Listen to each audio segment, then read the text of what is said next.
ओम गम गणपते नमः। प्रिय मित्रों, एक बार पुनः आप सबका दिव्य सांची एस्ट्रोलॉजी चैनल पर स्वागत है। हम दो ग्रहों की युति की चर्चा कर रहे हैं, उसमें मंगल की श्रृंखला चल रही है। तो मंगल के साथ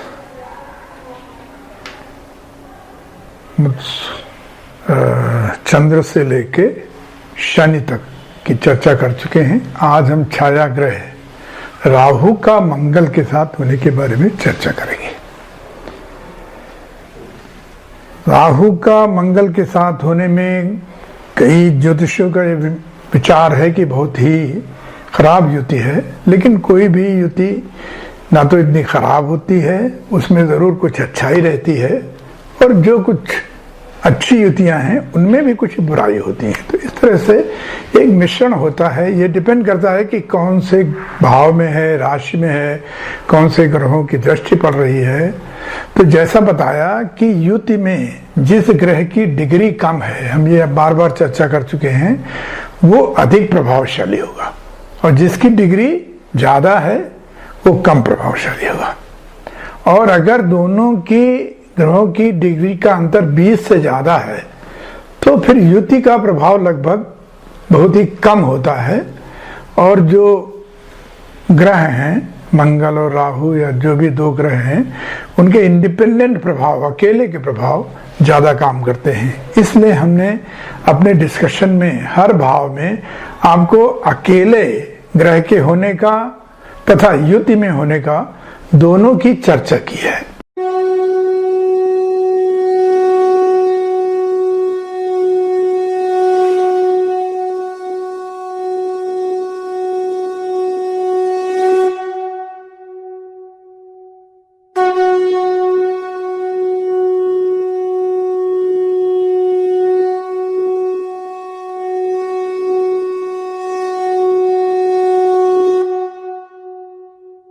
अब हम बात करेंगे मंगल के बारे में। मंगल शौर्य है, ऊर्जा है, पुरुषों का पौरुष है, ये एक्शन है। शुक्र के साथ ये प्रजनन का कारण है, ये कर्म करना चाहता है, कमांडर है, सेनापति है, इसे विजय चाहिए। इसलिए 10वें भाव में, कर्म भाव में, ये उच्च का हो जाता है, एक्साल्टेड होता है। घर में बैठना इसको पसंद नहीं है, इसलिए चौथे भाव में, मां के भाव में, ये डिबिलिटेटेड नीच का हो जाता है। मंगल दक्षिण दिशा का स्वामी, लाल वर्ण, जाति क्षत्रिय, पुरुष, अग्नि तत्व, पित्त प्रकृति, धैर्य पराक्रम का स्वामी, भाई बहन के तीसरे भाव का कारक है, रक्त एवं शक्ति का नियामक है। इसके मित्र हैं सूर्य, चंद्र, गुरु, सम हैं शुक्र और शनि, शत्रु है बुध। इसकी महादशा होती है 7 वर्ष की। मंगल मेष राशि और वृश्चिक राशि का स्वामी है, मकर में उच्च का होता है और कर्क में नीच का हो जाता है। तो इस तरह अगर इस युति में जो राशि है, जिस राशि में युति बनेगी, भाव में जहाँ युति है वहां अगर राशि मकर है या मेष है, वृश्चिक है, तो युति में प्रभाव अच्छे होंगे। मेष राशि में मंगल मूल त्रिकोण का होता है। ये साहस, पराक्रम, असीम देशभक्ति से संबंधित नौकरियों और व्यवसाय जैसे सेना, पुलिस, बीएसएफ, इंटेलिजेंस, स्पाई, इन सब से रिलेटेड नौकरियां या व्यवसाय का कारक है। और यह रक्त से रिलेटेड रोगों का भी कारक है। अब हम बात करेंगे थोड़ा राहु के बारे में। राहु, जैसा आप जानते हैं कि केतु जो है वो संचित कर्मों को दर्शाता है। जो आपने पिछले जन्म के जो कर्म हैं, जिनको आप लेके आए हैं, वो केतु दर्शाता है। राहु इस जन्म की महत्वाकांक्षाओं को दर्शाता है। इस जन्म में आप क्या करना चाहते हैं, क्या पाना चाहते हैं, क्या आपकी इच्छाएं, इन सबको राहु दर्शाता है। राहु पराविद्या का ज्ञानी है। पराशक्ति, ज्ञान शक्ति, इच्छा शक्ति, क्रिया शक्ति, कुंडली शक्ति और मंत्र शक्ति। जो राक्षस स्वरभानु था, वो यूं ही नहीं जान गया था कि देवता लोग उसके साथ छल करके अमृत पान करने जा रहे हैं, और विष्णु जी ने मोहिनी का वेश रख रखा है, इसीलिए वो धीरे से जाके देवताओं की लाइन में बैठ गया था। अब आगे की कथा आप जानते हैं कि विष्णु जी ने उसका सिर काट दिया, तो स्वरभानु का जो सिर था वो राहु कहलाया और जो धड़ था वो केतु। तो राहु केतु जिस भाव में जिस ग्रह के साथ होते हैं उसका प्रभाव बढ़ा देते हैं। यदि वहां पे ग्रह नहीं है तो राशि का प्रभाव एक्सप्रेस करते हैं और अन्य ग्रहों की दृष्टि का प्रभाव भी इन पर पड़ता है। राशि के नक्षत्र क्या हैं, चरण क्या है, उनका भी प्रभाव देखना चाहिए।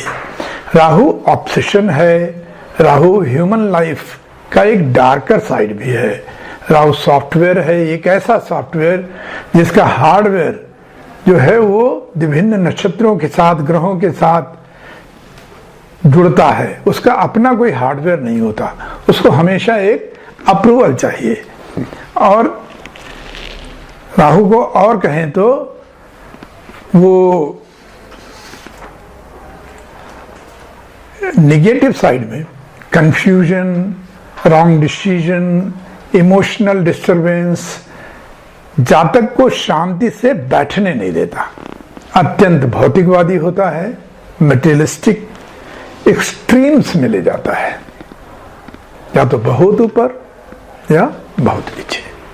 राहु केतु के एक्सिस के अंदर यदि सारे ग्रह हो तो ज्योतिषी, कोई ज्योतिषी इसे कालसर्प दोष भी मानते हैं, लेकिन महर्षि पराशरी ने ऐसा कोई उल्लेख नहीं किया है। राहु के मित्र हैं शुक्र, शनि, सम हैं बुध और गुरु, और शत्रु हैं सूर्य, चंद्र, मंगल और केतु भी। जो भी जातक इष्ट देवी शक्ति की आराधना करता है, राहु के सारे निगेटिव प्रभाव कम हो जाते हैं या नष्ट हो जाते हैं। प्राणायाम, मेडिटेशन, स्पेशली भ्रमरी प्राणायाम करने से भी राहु मजबूत होता है। अब हम बात करेंगे मंगल और राहु का प्रथम भाव में प्रभाव। अकेला मंगल साहसी, निडर, अच्छा वक्ता, शक्तिशाली, जातक को मांगलिक बनाता है। पहले भाव में अकेला राहु साहसी बनाता है, चतुर, अच्छी अभिव्यक्ति, थोड़ा आडंबर रहता है। और इस युति में जातक में ईगो, उग्रता की पराकाष्ठा होती, बहुत क्रोध होता है उसको। इसमें जातक के चंद्र का, मून की पोजीशन देखना चाहिए, उससे उसके मन का प्रभाव वो पता चलेगा। उचित प्रभाव आवेश को अच्छा मार्गदर्शन देता है और मंगल जनित नौकरियां जैसे कि रक्षा क्षेत्र, सर्जन, लॉयर, क्रिमिनल एरिया में, इनमें वो बहुत ऊंचाइयों तक जाता है। शनि की दृष्टि इस युति पर मन में हलचल पैदा करती है, टर्मोइल आता है, प्राणायाम करें। गुरु की दृष्टि अगर है इस युति पर तो नकारात्मक प्रभाव सारे नष्ट हो जाते हैं और जातक उच्च कोटि का बुद्धिमान, ज्ञानी, राजनीतिज्ञ, साहसी और पराक्रमी होता है। समय के साथ जातक अनुभव का उपयोग करते हुए प्रगति करता रहता है। मंगल के प्रभाव में प्रथम भाव में जातक मांगलिक हो जाता है, उसे विवाह जो है सोच समझकर कुंडली मिलाकर ही करना चाहिए। बात करेंगे मंगल राहु का दूसरे भाव में प्रभाव।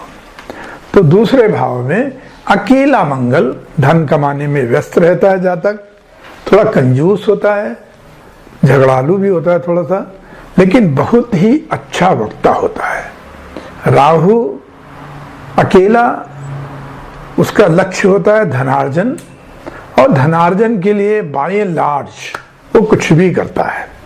अब युति की बात करें तो मंगल की डिग्री कम होने पर वो प्रभावशाली हो जाता है और जातक परिवार, जीवन साथी और सोसाइटी आदि में थोड़ा सा कलह करने को प्रेरित होता है, सावधान रहें। राहु धनार्जन को प्रेरित करता है और खर्च भी बढ़ाता है, इस एस्पेक्ट का भी जातक को ध्यान रखना चाहिए। स्वास्थ्य का ध्यान रखें। इस युति में मोटापा या रक्त संबंधी समस्याएं होने की संभावना रहती है और ऐसा जातक प्रायः सुनने वाले को जैसा अच्छा लगे वैसा ही बोलता है, एक राजनीतिज्ञ की तरह। और जहां तक ये एक टिपिकल आदत होती है कि सबसे छुपा के, कुटुंब में सब लोग घर में हैं लेकिन वो धीरे से छुपा के कुछ खाता रहता है, ये टिपिकल आदत होती है इस युति में। अब हम बात करेंगे मंगल और राहु का तीसरे भाव में प्रभाव। अकेला मंगल भाई बहनों का सहयोग देता है क्योंकि यहाँ पर वो भाई बहनों का कारक है। अकेला राहु पराक्रमी बनाता है, साहसी, बल चढ़कर बोलने वाला, अचानक ऊपर या अचानक नीचे, भाइयों के लिए थोड़ा सो होता है। युति की बात करें तो बाई एंड लार्ज ये मंगल और राहु की ठीक ठाक युति है। मंगल तीसरे भाव में चूंकि नैसर्गिक कारक है तो अच्छे रिजल्ट देता है। जातक समाज में, परिवार में सहयोग के साथ योगदान करता है। जातक मंगल जनित नौकरियां जो होती हैं, डिफेंस, रक्षा क्षेत्र, फौज, पुलिस आदि में सफल होता है। ये बड़े साहसी होते हैं, काफी मेहनत के बाद इनको रिजल्ट मिलता है, वो भी उतना नहीं मिलता जितनी मेहनत, यानी मेहनत के हिसाब से थोड़ा कम। शुभ ग्रह की दृष्टि हो, जैसे गुरु की हुई या शुक्र की, तो मेहनत का पूरा फल मिलता है। अब हम बात करेंगे मंगल और राहु का चौथे भाव में प्रभाव। चौथे भाव में अकेला मंगल घर परिवार के लिए थोड़ी नाजुक स्थिति होती है, मांगलिक बनाता है जातक को। पॉलिटिक्स में जाने के लिए अच्छा होता है। राहु जातक को विश्वसनीय बनाता है, रिसर्च एंड डेवलपमेंट में वो बहुत प्रोग्रेस कर सकता है। उसका स्वास्थ्य, उसके स्वास्थ्य को ध्यान रखना चाहिए, मोटापा बढ़ने के चांसेस होते हैं। मंगल काल पुरुष की कुंडली में चौथे भाव में नीच का हो जाता है। इस युति में मां का प्रेम, घर का, स्पेशली अपने खरीदे हुए घर का सुख, वाहन में सुरक्षा, घर बार में सामंजस्य, इन सबको ये थोड़ा एडवर्सली इफेक्ट करता है। जातक दूसरों की संपत्ति हड़पने को, स्मगलिंग को, रॉबरी आदि को प्रेरित हो सकता है यदि शुभ ग्रह की युति नहीं है तो। ब्लड से रिलेटेड रोग होने की संभावना, मोटापा, तोंद का होना पॉसिबल है। जातक स्त्रियों का, स्पेशली एल्डरली लेडीज का आदर नहीं करता। इस यदि शुभ ग्रह जैसे गुरु या शुक्र की दृष्टि है तो नकारात्मक प्रभाव कम हो जाते हैं। और मून की स्थिति भी देखना पड़ेगा, क्योंकि मून की स्थिति से जो है इन सब प्रभाव, इन मन के ऊपर काफी प्रभाव पड़ेगा। और जातक मंगल के चौथे भाव में होने के कारण मांगलिक हो जाता है, उसे विवाह आदि में ध्यान रखना चाहिए, कुंडली मिलाकर ही विवाह करना चाहिए। ऐसे जातक in spite of all this, जब प्राकृतिक आपदा होती है तो अपनी जान तक जोखिम में डाल के लोगों की मदद करते हैं। अब हम बात करेंगे मंगल और राहु का पांचवें भाव में प्रभाव। अकेला मंगल पांचवें भाव में परिवार के लिए एक नाजुक स्थिति होती है, कम संतानें और थोड़ा आक्रामक बनाता है। अकेला राहु संतान प्राप्ति में दिक्कत होती है, थोड़ा ओवर कॉन्फिडेंट बना देता है। पांचवा भाव प्रेम, शिक्षा, संतान, जॉब में स्थिरता, और चूंकि ये भाव 10वें से 8वां है तो जैसा बताया जॉब की स्थिरता को भी दिखाता है। मंगल और राहु की इन सभी स्थितियों में थोड़ा संघर्ष की स्थिति बन जाती है। शिक्षा के क्षेत्र में विषय को समझने में दिक्कत होती है, जिसका प्रभाव उच्च शिक्षा प्राप्ति में भी पड़ता है। प्रायः जातक दूसरों द्वारा किए गए काम उनको या तो चुरा करके या किसी तरीके से क्रेडिट लेने का प्रयास करता है। जीवन साथी की कुंडली अगर सपोर्ट करती है तो बहुत उत्तम है, अन्यथा अबॉर्शन वगैरह की भी संभावनाएं बन जाती हैं। बात करेंगे मंगल और राहु का छठे भाव में प्रभाव। मंगल अकेला छठे भाव में जातक को पैशनेट बनाता है, शासन में, पॉलिटिक्स में सफलता मिलती है, सरकारी सहयोग प्राप्त होता है, स्वास्थ्य का ध्यान रखना होता है। अकेला राहु उत्तम आयु देता है, साहसी बनाता है, धनवान, और शत्रु परेशान करते रहते हैं लेकिन वो ओवरकम कर लेता है।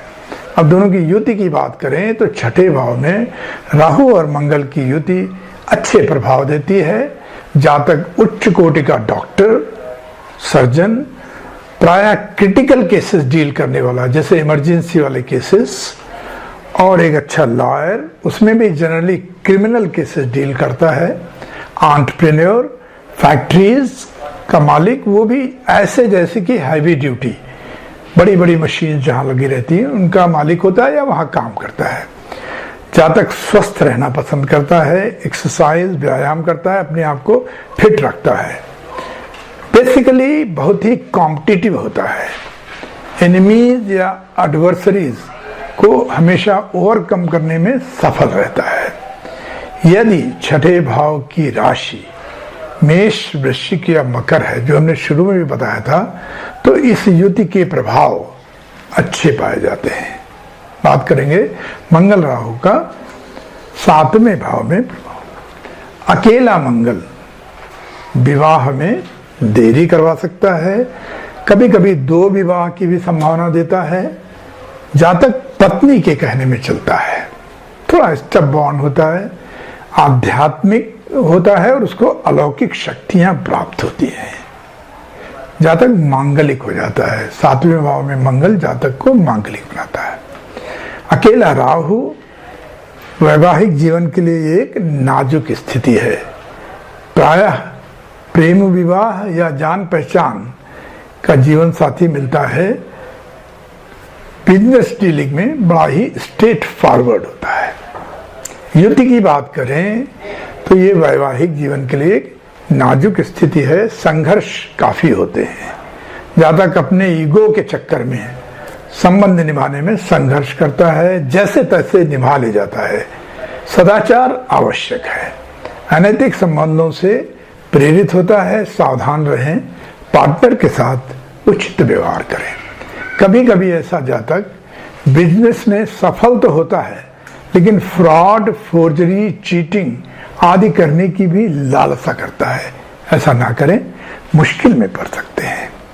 चूंकि मंगल 7वें भाव में जातक को मांगलिक बनाता है तो अब विवाह के लिए कुंडली मिला करके ही विवाह करना चाहिए। अब हम बात करेंगे मंगल और राहु का 8वें भाव में प्रभाव। अकेला मंगल 8वें भाव में आयु एवं पत्नी के संबंधों को कमजोर बनाता है। शुभ ग्रहों की दृष्टि आवश्यक है, मांगलिक भी बनाता है। अकेला राहु जातक की अध्यात्म में बहुत रुचि होती है, थोड़ा अड़ियल होता है और झगड़ालू होता है। युति की बात करें तो 8वां भाव जो है वो सिक्रेसी का भाव भी है, तो जातक थोड़ा सिक्रेटिव हो जाता है। जातक को डाइजेस्टिव सिस्टम के प्रॉब्लम की संभावना रहती है, ध्यान रखें, एक्सरसाइज करें। अनैतिक संबंधों से दूर रहें क्योंकि 8वां भाव ऐसा होने पर वेनरल डिजीज की पूरी संभावना देता है और सीरियस प्रॉब्लम में पड़ सकते हैं। चोट, चपेट आदि की भी और इन्फेक्शन की भी संभावना रहती है। कभी कभी जातक, ऐसे जातक के मन में डिपेंडिंग ऑन अदर प्लैनेट्स आत्महत्या की भी जो है विचार आते हैं। यदि शुभ ग्रहों की दृष्टि है, जैसे गुरु है, शुक्र है, तो शुभ ग्रहों की दृष्टि से ये सब नकारात्मक प्रभाव कम हो जाते हैं। 8वें भाव में मंगल जातक को मांगलिक बनाता है, इसलिए विवाह जो है वो कुंडली मिलाकर करने का सलाह दी जाती है। बात करेंगे मंगल राहु का 9वें भाव में प्रभाव। अकेला मंगल भरा पूरा परिवार, प्रसन्न, समृद्धि, धार्मिक, पैतृक संपत्ति मिलने की थोड़ी संभावना कम होती है। अकेला राहु जीवन साथी के ऊपर डोमिनेट करने की कोशिश करता है, लोगों की टांग खींचने की कोशिश करता है, रंग बदलता है, गिरगिट। युति में जातक को मेहनत का पूरा फल नहीं मिल पाता, बहुत मेहनत के बाद उसको जो फल मिलता है वो कंपैरेटिवली लो रहता है। कोई कोई ज्योतिषी इसे पितृदोष भी कहते हैं। जातक को गुरुओं का, पिता का सुख मिलने में थोड़ा कष्ट होता है, उनके साथ संबंधों में अड़चने आती हैं, प्रसन्नता नहीं मिलती। ऐसा जातक बिना कारण के, मतलब गलत नाम गलत काम में घसीट जाता है। उसकी गलती नहीं होती है लेकिन बदनाम हो जाता है। कभी कभी ऐसा होता है। शुभ ग्रह की दृष्टि है तो नकारात्मक प्रभाव कम हो जाते हैं और शुभ प्रभाव बढ़ जाते हैं। बात करेंगे मंगल और राहु का 10वें भाव में प्रभाव। अकेला मंगल 10वें भाव में उच्च का होता है, एग्जॉल्टेड होता है और उत्तम माना जाता है। अकेला राहु कलाकार, विद्वान, साहित्य का ज्ञाता, मंत्री, दंडाधिकारी, पुलिस, फौज, एडवेंचरस, व्यवसाय में उत्तम। कहते नहीं जिसका राहु 10 में दुनिया उसके बस में। तो ये एक मंगल और राहु की अच्छी पोजीशन है। जातक फौज में, पुलिस में, रक्षा क्षेत्र के उद्यमों में जैसे Hindustan Aeronautics, Bharat Dynamics, ordnance factories में संबंधित अच्छी अच्छी नौकरियां, उच्च पदों पर या व्यवसाय करने में एक्सेल होते हैं। यहाँ से मंगल लग्न पर चौथी दृष्टि डालता है, इसलिए उसके कारण जातक को कभी कभी जो है ईगो और एंगर, ये सब एटीट्यूड आने की संभावना रहती है और उसकी वजह से उसको प्रमोशन वगैरह में प्रॉब्लम हो सकती है।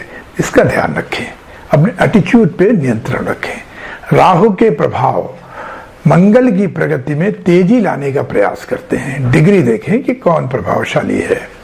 वैसे भी ज्योतिषियों का जैसा बताया कहना है कि जिसके राहु 10 में दुनिया उसके बस में। अब हम बात करेंगे मंगल और राहु का 11वें भाव में प्रभाव। अकेला मंगल दमदार प्रवक्ता बनाता है, जातक चतुर होता है, धनवान, लोगों पर अच्छा प्रभाव डालता है। ये मंगल की शुभ स्थिति है।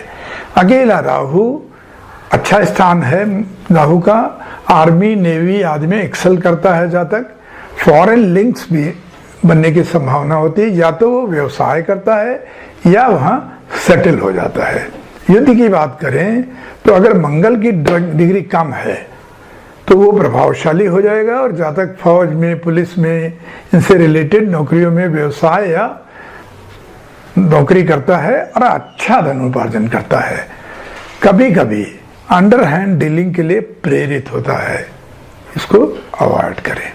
राहु की डिग्री अगर ज्यादा हो गई तो भौतिक इच्छाएं इतनी ज्यादा हो जाती हैं कि जातक गलत मार्ग पर चलने को प्रेरित हो जाता है।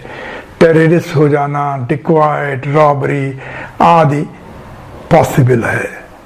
वो जो बॉम्बे में अटैक हुआ था, कसमत जो था, वो कुछ ऐसा ही उसके कुंडली में प्रभाव था। अब बात करेंगे मंगल और राहु का 12वें भाव, अंतिम भाव में प्रभाव। यहां पर अकेला मंगल जातक को चोट चपेट से डर रहता है, उसको अपनी आंखों का भी ध्यान रखना चाहिए। अकेला राहु स्वास्थ्य आकर्षक, प्रॉस्परस, लेकिन चरित्र का थोड़ा कमजोर होने की संभावना रहती है। दोनों की युति में चूंकि ये व्यय भाव है तो जातक अनाप शनाप खर्च करता है। जिन वस्तुओं की आवश्यकता नहीं है उनको भी खरीद लेता है। मंगल जब भी 12वें भाव में होता है, ध्यान रखें, तो वो सेल्फ इन्फेक्टेड लॉस दे सकता है। इसलिए जो भी निर्णय लें, बड़े बड़े निर्णय, घर खरीदना है, वाहन खरीदना है, इन्वेस्टमेंट करना है, तो फैमिली मेंबर्स, गाइड, फिलॉसफर जो आपके घर के हैं उनसे बात करके निर्णय लें। अकेले का निर्णय ना लें, हानि हो सकती है। मंगल का 12वें भाव में होना जातक को मांगलिक बनाता है और विवाह के लिए सलाह दी जाती है कुंडली मिला करके विवाह करना चाहिए। अब हम बात करेंगे कि यदि किसी कारण से पाप ग्रहों का प्रभाव है या मंगल या राहु के महादशा अंतर्दशा में शुभ गुण नहीं प्राप्त हो रहे हैं तो क्या निवारण करनी चाहिए? तो मंगल के लिए वैवाहिक जीवन में जो कुंडली दोनों की, पुरुष और स्त्री की, मिला करके विवाह करें, दोनों मांगलिक हों तो अच्छा रहेगा। मंगल के अशुभ प्रभाव को कम करना है तो भगवान हनुमान की प्रार्थना करें। ओम हं हनुमते नमः। हनुमान चालीसा का मंगलवार को स्पेशली पाठ करें, अवश्य करें। मंगलवार का संभव है तो उपवास रखें। ज्योतिषी की सलाह लेकर के मूंगा धारण करें। राहु के प्रभाव में नकारात्मक प्रभाव को कम करने के लिए भगवान भैरव की आराधना करें। ओम राम राहुवे नमः। या भगवान शिव की आराधना करें। ओम नमः शिवाय। काले नीले, स्पेशली गहरे काले गहरे नीले कपड़े अवॉइड करें, कभी न पहने। अनाथ, डिफरेंटली एबल्ड बच्चों की सहायता करें। चांदी की अंगूठी या चेन धारण करें, राहु के प्रभाव में शुभता आएगी। गोमेद रत्न की अंगूठी भी पहन सकते हैं। कुत्तों को खिलाएं या एक कुत्ता पालें, इससे राहु मजबूत होता है। ग्रे या लाइट ब्राउन कलर के कपड़े पहने। प्राणायाम में भ्रमरी प्राणायाम करें, इससे जो है राहु मजबूत होता है। और जो भी जातक इष्ट देवी माँ काली, माँ दुर्गा की आराधना करते हैं, उनके लिए राहु का प्रभाव तो बिल्कुल नकारात्मक हो जाता है या नष्ट हो जाता है। इस प्रकार हमने आपको राहु और मंगल के युद्ध की चर्चा की, निवारण के बारे में बताया। आशा है आपको ये पसंद आया होगा। आपसे आग्रह है, रिक्वेस्ट है, लाइक करें, सब्सक्राइब करें, शेयर करें। बहुत बहुत धन्यवाद।